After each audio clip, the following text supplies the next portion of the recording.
नमस्कार साथियों, जय श्री राम।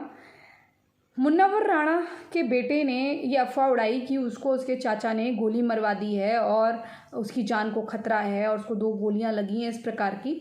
और फिर यूपी पुलिस ने जब कार्रवाई करनी शुरू करी तो दोस्तों आप यकीन मानिए उसका पूरा जो है भांडा फूट गया क्योंकि उनके हाथ वो व्यक्ति लग चुका था जिस व्यक्ति से उन्होंने अपने आप को गोली मरवाई थी और गोली चलाने को जिसको उन्होंने अपनी ही सुपारी तो नहीं कहूँगी मैं, ये ड्रामा रचने के लिए जिसको कहा गया था, वो आदमी को उन्होंने एक होटल में मुलाकात करी थी, भेंट करी थी और उसका सीसीटीवी फुटेज आ गया था। आपको पता है कि योगी राज में पुलिस कितने बढ़िया तरीके से काम कर रही है, क्योंकि जब पुलिस प्रशासन वो होता है जो वहाँ की सरकारें होती हैं, वो इसलिए क्योंकि अगर आप पुलिस को बांध के रखते हैं तो वो न्याय आपको कैसे दिलाएगी। जब पुलिस ही असुरक्षित होगी तो आपको प्रशासन ही असुरक्षित होगा तो आपको न्याय कैसे दिलाएगा। लेकिन मुन्नवर राणा का इतिहास रहा है, मतलब मैं घर पे सबसे छोटा था, मेरे हिस्से में माँ आई, मैं जब गोद में गया तो मैंने पूरा जहां देखा, आसमान देखा, इस तरह की बड़ी बड़ी बातें करते हैं। तो रियल ज़िंदगी में, असल ज़िंदगी में आसमान तो छोड़िए, उनको माँ का आंचल तो छोड़िए, उनके घर में इतना लालच बरत रहा है कि भाई भाई का दुश्मन हो चला है। जैसा कि मैं कहती हूँ कि ये जो है एनआरसी के दंगे वाले पाकिस्तानी परस्त जो लोग हैं, इनकी एक बेटी सपा में है, दूसरी MIM या कांग्रेस से ताल्लुक़ रखती है और सबकी मानसिकता आप देखिए बिल्कुल टिपिकल जिहादनों वाली इनकी मानसिकता है और ये पुलिस को कार्रवाई करने पे बाधित कर रही है। और सबसे पहले मैं एक बात बोलती हूँ आपको, जब पुलिस दूसरे एरियाज़ में भी आती है, दूसरी कंट्रीज़ में भी आती है, तो वो आपको चारों ओर से घेरती है।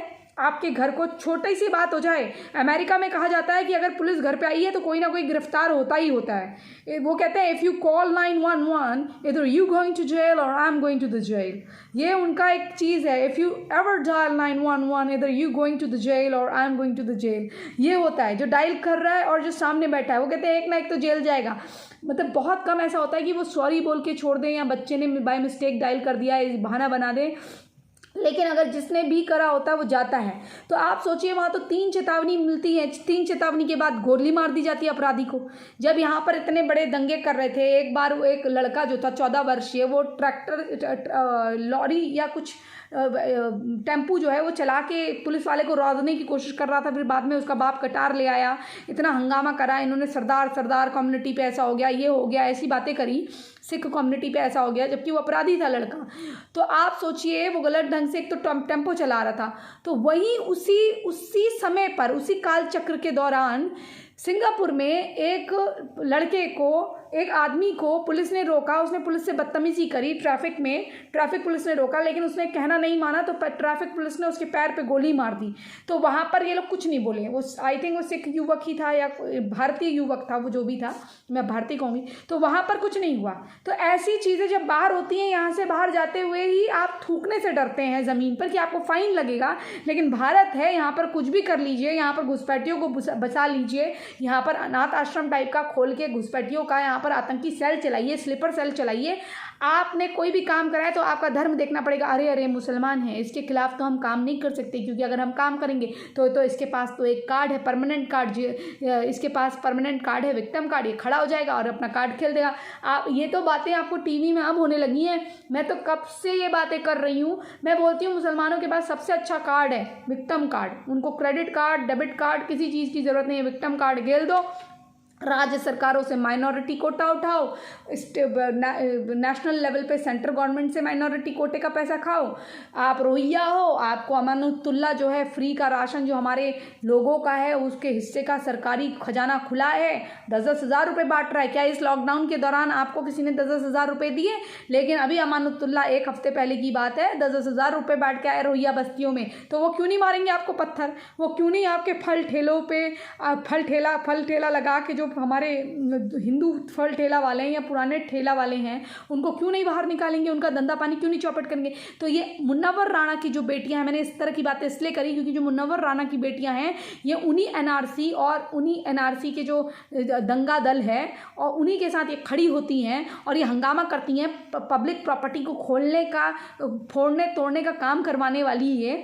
तो ये कहती हैं कि अरे अब ये किसी का, इनका मतलब ये है कि अब ये किसी का खून भी कर दें तो अरे अरे हम मुसलमान हैं इसलिए हमारे ऊपर कार्रवाई हो रही है क्योंकि हम सरकार के खिलाफ हैं। अरे आंटी, अगर आप सरकार के खिलाफ हो या सरकार के खिलाफ नहीं हो, इससे कोई फ़र्क नहीं पड़ता है। तो आप किसी का मर्डर कर दोगी, अब आपके खिलाफ कोई कार्रवाई नहीं होगी। आपका भाई पकड़ा गया है, उसमें वो कानूनी तौर पे मुजरिम है, तो मुजरिम को अब सज़ा नहीं होगी। कल को आपका भाई अगर बॉम्ब के साथ RDX के साथ पकड़ा जाए तो आप कह देंगे अरे क्योंकि मुनव्वर राणा बिल्कुल सरकार के खिलाफ हैं, मैं अपराधी हूँ, मैं पाकिस्तानी हूँ, मैं ये हूँ। इतना बोलने की ज़रूरत नहीं है अंकल आपको।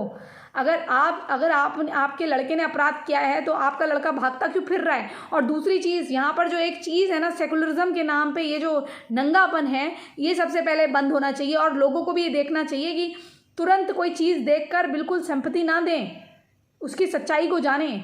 अरे वो मुनव्वर राणा है, उसकी कोई शायरी पसंद होगी, लेकिन वो जो देश के विरुद्ध जो मानसिकता है वो भी आप देखिए ना। एक व्यक्ति को आप पसंद करते हैं, चलिए उसकी कोई एकाध उसकी अपनी चॉइस हो। आपने कहा मुझे नीला पसंद है, मैंने कहा नहीं मुझे ब्लैक एंड वाइट पसंद है।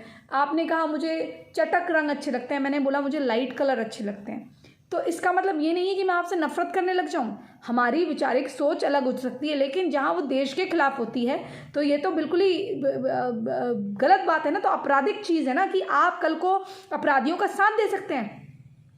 ऐसे ही लोग जो देश में पनप रहे हैं, इन्हीं के कारण जो विदेशी लोग हैं, विदेशी ताकतें हैं, वो विदेशी ताकतें नहीं हैं, क्योंकि विदेशी ताकतें यहाँ बिठा दी गई हैं कई सालों से। अगर इन लोगों का अमानतुल्लाह वगैरह का इतिहास पढ़ा जाए तो आपको पता चलेगा ये कहाँ से आए हैं। क्योंकि इनकी जो हरकतें हैं, इनका जो ज़्यादा प्रेम है वो दूसरी तरफ का है। वो दूसरा प्रेम क्यों होता है? वो आप पहली बात तो आप उस निज़ाम को मानने को ही तैयार नहीं होते जो किसी अन इस्लामिक आदमी का है।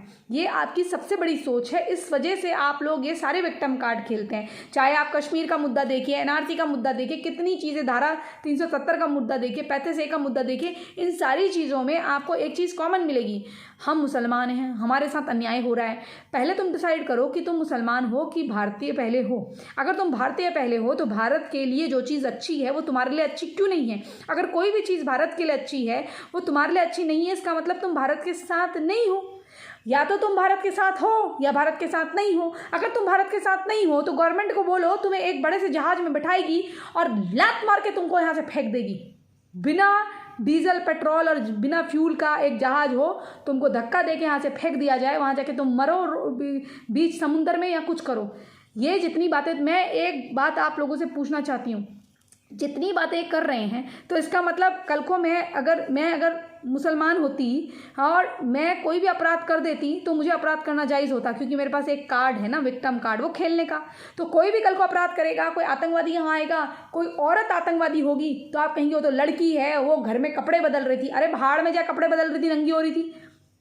ये आप जो बहाने बना रहे कि आप कैसे आ रहे हैं, पुलिस को पूछ रही है कैसे आ रहे हैं भैया। ये लॉ बनाए गए ना, सबसे पहले इनमें बदलाव की ज़रूरत है। अरे पुलिस अगर आ रही है, वो कार्रवाई कर रही है, वो तुमको पूछेगी हेलो हम आपके घर में कार्रवाई करने आ रहे हैं, ताकि तुम जो अपराधी है वो रफू चक्कर हो जाए। कभी भी आपके घर में अगर पुलिस आती है या पुलिस को जाना है, अगर आप इस प्रशासनिक अधिकारी उससे हैं, आप वहाँ जाके कॉल करेंगे उसको कि आपके घर में जो आतंकवादी छुपा हुआ है या आपके घर में जो खूनी छुपा हुआ है, अपराधी छुपा हुआ है, उसको हम पकड़ने आ रहे हैं, उसको बताएंगे क्या? अरे भैया 5:05 में आ रहे हैं ना, हमारा 20 लोगों का दस्ता आ रहा है तुमको पकड़ने के लिए, चारों ओर से घेर दिया जाएगा ताकि वो वहाँ से गायब हो जाए पहले ही। तो इस प्रकार की जो बेवकूफ़ाना हरकतें और गधों वाली बातें जो एक मुनव्वर राणा की बेटियां कर रही हैं, सबसे पहले तो इनके दिमाग का इलाज होना चाहिए।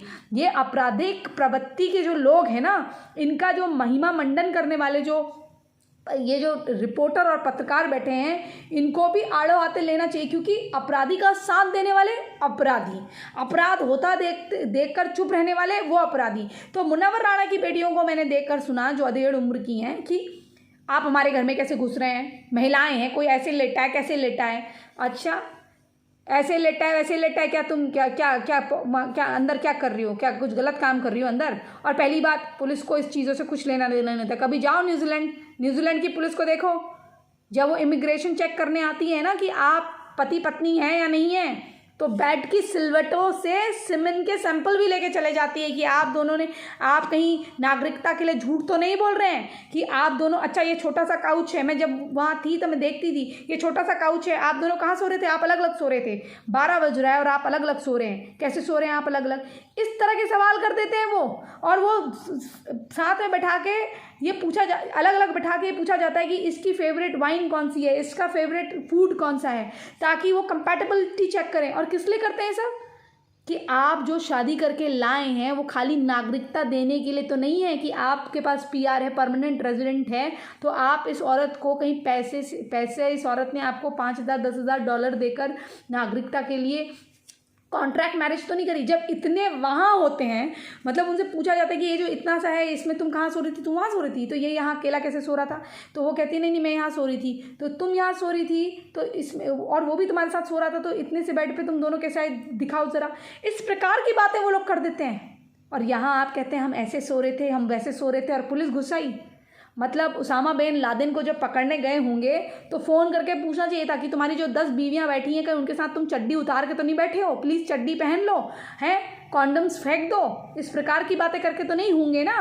पुलिस आएगी तो अचानक ही आएगी ना, डालेंगे सरप्राइज विजिट ही देगी ना, सरप्राइज गश्ती, सरप्राइज रेड ही करेगी ना। जब रेड डालेगी पुलिस तो बता के आएगी क्या कि स्मगलर्स अपना स्मगलर करा हुआ सोना छुपा लें, हैं, खोद के रख लें? क्या बात करते हो यार तुम लोग, ये भारत में हो मजाक बना रखा है।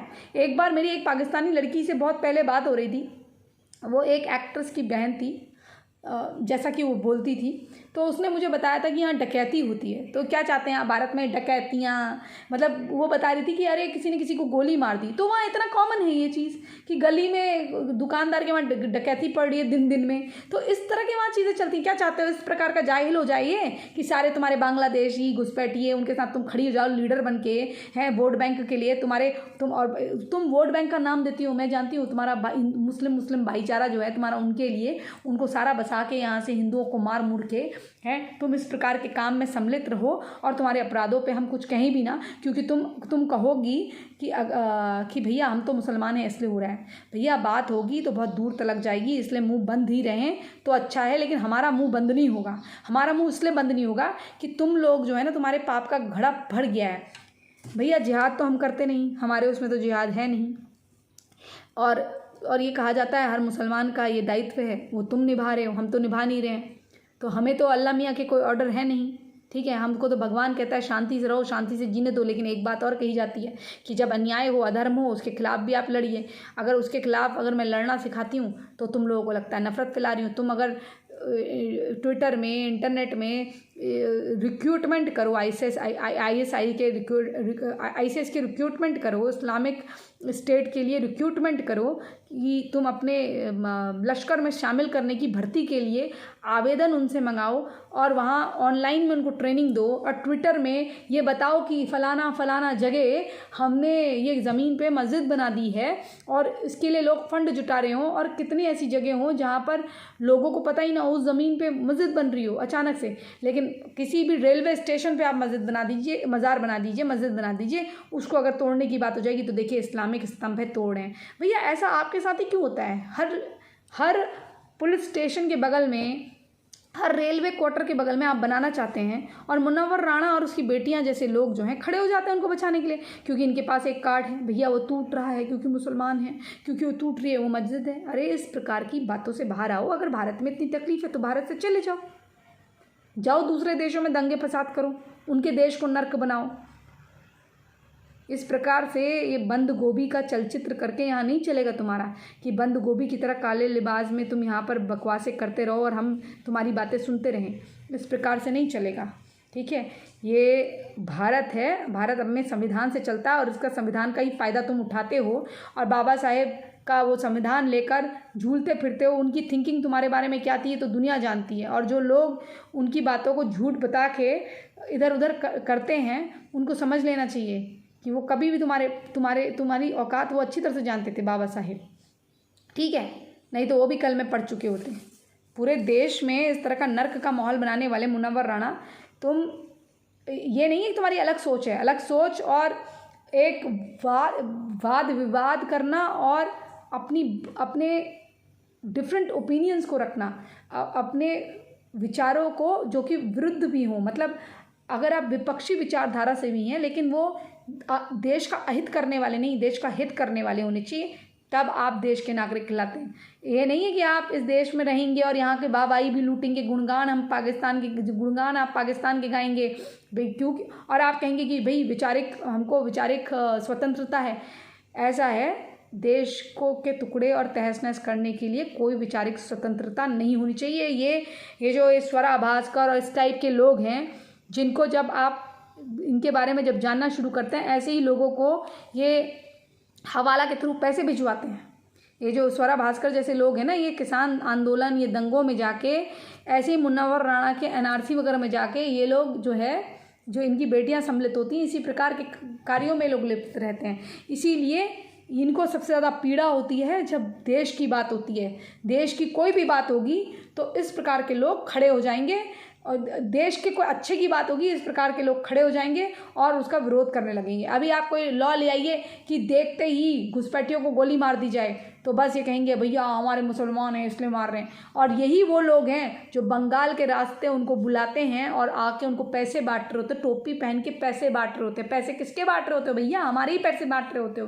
तो हमारे ही पैसे बांट कर घुसपैठियों को बुलाने वाले हमारे ही लोगों को 7,000 से अधिक, ये तो सरकारी आंकड़ा कह रहा है, जो national human right commission NHC की रिपोर्ट कह रही है कि 7,000 महिलाओं के साथ बलात्कार हुआ है। तो मुझे तो लगता है वो तो एक ऑफिशियल रिपोर्ट है, ना जाने ऐसे कितने मामले होंगे जिसमें मार के काट के फेंक दिया गया है। 35 तो एक जगह पे 35 लोगों की गर्दनें काटी हुई थी, वो तो आपको मैंने बता ही दिया है। तो इस प्रकार की जो घटनाएं भारत में हो रही है, उसके पीछे ऐसे लोग इसलिए हैं क्योंकि ये उनकी शील्ड बन के बैठते हैं। और मैं तो ये कहने में भी नहीं डरती हूँ कि यही लोग हैं, इसी प्रकार के लोग हैं, ये ओवैसी और ये मुन्नवर राणा जैसे लोग, जिनके घरों की, अगर इनकी जो प्रॉपर्टीज़ है इसकी जांच हो जाएगी, इतने सालों में इन्होंने क्या कमाया और कैसे ये पैसे आए हैं और क्या क्या इनके बैंक खाते हैं और किन किन रिश्तेदारों के नाम पे इन्होंने पैसा रखा है और कैसे ये ज़मीनें पाई हैं और कैसे घर पाए हैं। क्या आपको सिर्फ कविताओं से इतना पैसा मिल जाता है? क्या आपके प्रोफेशन से आपको इतना पैसा मिल जाता है? मुझे तो पता था कि जो कवि सम्मेलन होते हैं इसमें 10,000, 5,000, 20,000 से लोग शुरुआत करते हैं, 2-2 हज़ार से भी शुरुआत करते हैं। और अब हो सकता है आपको ज़्यादा पैसा मिल रहा हो, लेकिन इतना पैसा तो नहीं मिलता इतने अरबों करोड़ों की प्रॉपर्टी बनाने का। तो आपके पास जो इतने पैसे आए हैं इसकी जाँच होनी चाहिए पहले, इतनी प्रॉपर्टी आपने कैसे बनाई है, विदेशों से आपकी बेटियों को क्या फंडिंग हुई है। और ये जो NRC हो या किसान आंदोलन हो, इसमें स्वरा भास्कर की भी भूमिका देखनी चाहिए कि ये लोग कहाँ कैसे वहाँ गए और ये वहाँ पर ही क्यों गए सड़क पे उनसे मिलने के लिए, और इन्होंने जो होटलों में मुलाकात करी वो कैसे करी। तापसी पन्नू का भी हुआ था कि वो होटल में किससे मिली थी, कौन से आप नेता से मिली थी, कौन से किसान नेता से मिली थी, कौन सी तारीख को, अक्टूबर 2020 की और 19 की भी बात है शायद। तो वहाँ ये लोग कैसे क्या मिले थे, क्या कर रहे थे भी हैं। तो इन लोगों की जांच होनी चाहिए। तो ये सारी जब जांचें होंगी तो आपको पता चल जाएगा, दूध का दूध पानी का पानी की प्राची सिर्फ बोलती नहीं है, ये सच्चाई है। आप ये देखिए ये क्या कर रहे हैं, क्या नहीं कर रहे हैं, इनकी आप खुद सोचिए। क्या मुन्नवर राणा सिर्फ कविताओं से इतना पैसा कमा सकते हैं? क्या उनकी प्रॉपर्टी में कितना इंक्रीमेंट हुआ है, कितने सालों में इंक्रीमेंट हुआ है, और इतने अरबों करोड़ों की प्रॉपर्टी इनके पास आ कैसे रही है? क्या इनके किले ध्वस्त होने का समय नहीं है? क्या जो आम इंसान है, आपको पता है ओवैसी जैसे लोग ज़मीनें हड़पते हैं, और हिंदुओं की नहीं मुसलमानों की। एक आपको याद होगा उसको एक बार गोली मारी थी या चाकू मारा था, उस जो पप्पू बॉक्सर था वो सो रहा था, उसने उसको क्यों चाकू या गोली मारी थी? क्योंकि उसने उसकी ज़मीन को हड़प लिया था। तो ये ऐसे लोग हैं जिनके किले जो हैं दूसरों की लाशों में और दूसरे की मैयत पे इन्होंने अपने किले बसा रखे हैं। तो ये नाम बड़े और दर्शन छोटे वाले जो लोग हैं ना, इनके साथ खड़ा होना करें बंद। इनके विक्टिम कार्ड को आप ही लोग लगाम लगा सकते हैं, क्योंकि अपराधी को अपराधी की तरह देखा जाए। तुमने कौन सा महान काम कर दिया? तुम कह रही हो NRC के उसमें थी इसलिए हो रहा है। भैया बिल्कुल, तुम्हें तो उससे भी ज़्यादा होना चाहिए था। ये तो सरकार का निचला रवैया है, वरना शुक्र करो हम जैसे लोग नहीं हैं। कानून में सबसे पहले होता बदलाव, और देश विरोधी गतिविधियों पे शामिल होने वालों की तुरंत होती कुर्की, और तुरंत होता सजाए काला पानी ओपन करा जाता और तुम जैसे लोगों को रखा जाता। तिहाड़ बिहाड़ नहीं, तिहाड़ बिहाड़ में नशा होता है, तुम लोगों को नज़रबंद बिल्कुल तड़ी पार। और जो है ना वो क्या नाम है, ये जो एक द्वीप है हमारा अंडमान निकोबार, इसको कराया जाता खाली, यहाँ पर सिर्फ जेल होती, जेल जेल, और तुम जैसे लोगों के लिए वहीं जगह होती। खाना एक टाइम मिलता 24 घंटे में, तुम्हारे कोई मानव अधिकार नहीं होते, क्योंकि ऐसे अमानवीय लोगों के लिए, ऐसे दहशतगर्दों के लिए कोई मानवीय अधिकार नहीं होने चाहिए। हमारे देश का कोई पैसा नहीं खाना चाहिए। मैं आप सबसे एक चीज़ सवाल पूछना चाहती हूँ, अगर आप सऊदी अरेबिया बिना परमिशन के चले गए तो क्या होगा? गर्दन काट दी जाएगी। पाकिस्तान चले गए तो जेल में बंद रख, हो सकता है कि गोली मार दें, नहीं तो जेल में बंद रख रख के कभी एल्युमिनियम आपके यहाँ घुसा के, कभी यहाँ घुसा के, कभी यहाँ घुसा के, कभी आपका ब्लड चेक करा के, आपका हार्ट ट्रांसप्लांट करा के आपको ऐसे ही छोड़ सकते हैं। सर्वजीत के साथ क्या क्या करता, टॉक्सिन और आर्सेनिक एसिड्स वगैरह बॉडी पे डाल दिए थे, कितनी सारी चीज़ें ऐसे ऐसे कृत। दुबई में आप चले जाइए, बिना परमिशन के एंट्री मार लीजिए तो देख लीजिए, आपको अमेरिका में चले जाइए, ठीक है ना। इस प्रकार के इलीगल आप काम करते हैं तो आप अगर बॉर्डर क्रॉस कर रहे हैं तो आपको गोली मार दी जाएगी। हर जगह गोली मार दी जाती है। मैक्सिको चले जाइए, मैक्सिको दूसरों को तो भेज देता है, लेकिन अगर उसके वहाँ कोई इस तरह से इलीगली घुस रहा है तो वो भी गोली मार देगा। तो सारे लोग गोली मार सकते हैं, लेकिन भारत में अतिथि देवो भव, टन टन टन टन, इनकी आरती उतारो हैं। आइए, आप बांग्लादेशी हैं, आप रोहिंग्या हैं, ओहो वहाँ हिंदुओं को मार के आए हैं, बौद्धिस्टों को मार के आए हैं, कोई बात नहीं, कोई बात नहीं। आइए हमारे अनाथालय में, भारतीय अनाथालय में आपका स्वागत है। यहाँ पर जो केजरीवाल जी ने अब सरकारी विद्यालयों में जो राशन सड़ा रखा है, जो गवर्नमेंट का दिया हुआ, मोदी जी का दिया हुआ, उसमें अपनी बड़ी बड़ी फोटो लगा दी है केजरीवाल ने। वो राशन वहाँ सड़ रहा है, वो राशन काहे को सड़ेगा? हम आपको फ्रेश राशन देंगे, घर घर राशन की योजना के लिए हम लड़ रहे हैं। अरे पैसे चाहिए, कोई बात नहीं, आप यहाँ पर जो रामलाल ठेला लगा रहा है, इसके ठेले को साइड करके इसको 8-10 जाके लोग मारो, अब अल्लाह अकबर के नारे लगाओ और मारो। और एक काम करिए, आपको हम 10,000 20,000 रुपये दे रहे हैं, आप अपना ठेला लगा लीजिए केले फलों का। अरे किसी भी हिंदू व्यवसायी के आगे लगा दीजिएगा, वो आपको रोकेगा थोड़ा, व्यापारी, उसको मार दीजिएगा व्यापारी को। अरे हिंदू लोग ना जो बड़े वो होते हैं, पीसफुल होते हैं, ये कुछ नहीं करते, इनके बस का कुछ नहीं है, ये लाठी डंडे थोड़ा उठाएंगे। अरे ऐसा हुआ तो पेट्रोल मुहैया करा देंगे, गंगा जल के तौर पे आपको तेजाब भेज दिया जाएगा, छिड़क दीजिएगा सालों को, रात को बस्ती में आग लगी। पर हम पहचानेंगे कैसे कि हिंदू की दुकान कौन सी है और हमारे वालों की कौन सी है? अरे उसमें क्रॉस बना दीजिएगा, हम पहचान लीजिएगा, रातों रात क्रॉस बन जाएंगे, हमारे लोग पेंटर्स आपकी मदद करेंगे। इरफान भाई भाई भाई भाई आओ पेंटर से जितने भी अपने लोगों की दुकानें हैं ना, उनमें क्रॉस मार दो, फिर रात को जाओ, हंगामा करो, जलाओ, मारो, काटो, यही हरकतें करो तुम लोग। और उन लोगों के पीछे ये लोग राणा जैसे। तो इसलिए मैं दोस्तों, मैं ये कहती हूँ कि बहुत अच्छा कार्य है, जो अपराधी है उसको सज़ा होनी चाहिए। और जो अगर आप इतने ही अच्छे इंसान थे तो आपको अपने बेटे को 2 चांटे लगाने चाहिए थे कि आप भाई के साथ ऐसा करा है। और खुद एक नागरिक होने के नाते बोलना चाहिए था पुलिस को कॉल करके, ये तबरेज़ नाम है ना, तबरेज़ नाम के सब चोरी क्यों होते हैं? तबरेज़ जो है, इसको तबरेज़ राणा जो है, ये मेरा बेटा यहाँ आ गया, इससे हमारा कोई रिश्ता नहीं, आप इसे पकड़ के ले जाइए, यही काम करते हैं ना। इसी संदेश के साथ दोस्तों कि अपराधी प्रवृत्ति जो है ना, ये कुछ लोगों की तो बाद में उत्पन्न होती है, लेकिन कुछ लोग पैदाइशी अपराधी होते हैं। और अपराधी क्या, जो ये करते हैं ना, सबसे पहले जो पहला नाम लेते हैं, यही अपराध का सबसे बड़ा चिन्ह है। और जो लोग कहते हैं कि अपराध का या आतंक का कोई धर्म नहीं है, तो हाँ, धर्म नहीं है, मज़हब ज़रूर है। तो इसी संदेश के साथ मैं प्राची अधिकारी आपको एक खबर देते हुए कि यूपी पुलिस ने बहुत अच्छा कार्य करा है। यूपी पुलिस के लिए तालियां बनती हैं। अपराधी कोई भी हो, किसी भी जात धर्म का हो, मज़हब का हो, पकड़ा जाए। और हम क्या करें भैया, जब जिहादी जो पकड़े जा रहे हैं वो किस मज़हब के हैं तो हम क्या करें? अब नसीर है तो नसीर ही बोलेंगे, अमानुतुल्ला है तो अमानुतुल्ला बोलेंगे। अगर कोई डॉक्टर जाकिर नायक है, वो अगर बॉम्ब करवा रहा है और बांग्लादेश में कोई बॉम्ब फट रहा है, वहाँ पर शूट आउट की घटना और ये गले देते जा रहे हैं और वो कह रहे हैं कि हम तो जाकिर नायक जो हमारे गुरु हैं, तो भाई हम क्या करें? जो सच्चाई है वही तो दिखाएंगे। हम ज़बरदस्ती श्यामलाल मोहनलाल का तो नाम ले नहीं लेंगे ना, जो होगा वो होगा। ओसामा बिन लादेन मरा तो ओसामा बिन लादेन कहेंगे। तो भाई जो करेगा, ओसामा बिन लादेन ने अगर दहशत फैलाई, वर्ल्ड ट्रेड सेंटर करा, तो उसी का नाम लिया जाएगा। अब यहाँ पर प्रॉब्लम यह है कि सत्य को सत्य ना बोला जाए, उसको बैन कर दिया जाता है। जो सत्य बोलता है उसको बैन कर दिया जाता है। और इसीलिए धीरे धीरे, चाहे सोशल मीडिया प्लेटफॉर्म हो या कुछ, ये लोग यहाँ पर घुसपैठ करते जा रहे हैं, क्योंकि ये लोग चाहते हैं कि सत्य किसी तक ना पहुँचे और असत्य को अगर दबाना है, सत्य को अगर दबाना है तो असत्य के लिए ये हिंदुओं की ही लड़कियों का उपयोग कर लें, उनका ब्रेन वॉश करके उनको स्वरा भास्कर बना के सरकार के खिलाफ, इसके खिलाफ बोलने के लिए लगा दें। और क्या है, अगर अब कोई भी बोलेगा तो फिर उसके साथ क्या अंजाम होगा आप जानते ही हैं, उसका आवाज़ दबा दी जाएगी। लेकिन हम लड़ेंगे और डट के सामना करेंगे, ये हमने तय कर लिया है। मैंने तो तय कर लिया है, मैं डरूंगी नहीं, मैं डट के खड़ी रहूँगी। और कभी कभी हो सके अगर आपको कोई लाइन पसंद आती है, कोई चीज़ पसंद आती है, तो उसको अपने पास डाउनलोड करके रख लिया करो और उसको लड़कियों तक और लोगों तक पहुँचाया करो। और प्लीज़ शेयर कर देना और चैनल सब्सक्राइब कर देना। अब जो भी था दिल की बात थी, लिखा पढ़ा कुछ नहीं था, दिमाग में था, बोल दिया अपने विचार। जय जय हिंद, जय जय भारत, वंदे मातरम, जय श्री राम। ये देश हमारा, ये धरा हमारी है, इसमें जो भी अपराध करेगा वो जेल में जाएगा और उसको सजाए मौत मिलेगी।